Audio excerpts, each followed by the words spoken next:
నిగమాంత మహాదేశిహాయ నమః. శ్రీ ముక్కూర్ లక్ష్మీ నరసింహస్వామినా అనుగృహీతం శ్రీ మాలోల పంచకం.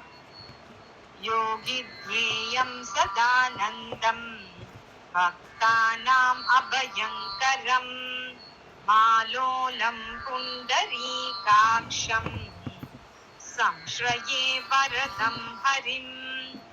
యోగి ధ్యేయం సదానందం భక్తానాం అభయంకరం మాలోలం పుండరీకాక్షం సంశ్రయే వరదం హరిం.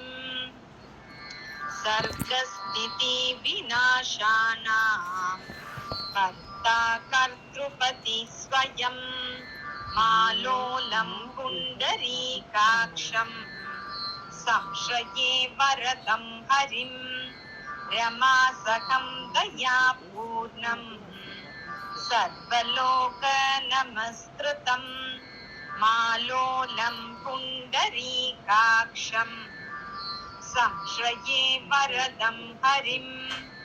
ప్రహ్లాద వరదం శ్రేష్టం గరుడాద్రి నివాసినం మాలోలం పుండరీకాక్షం సంశ్రయే వరదం హరిం.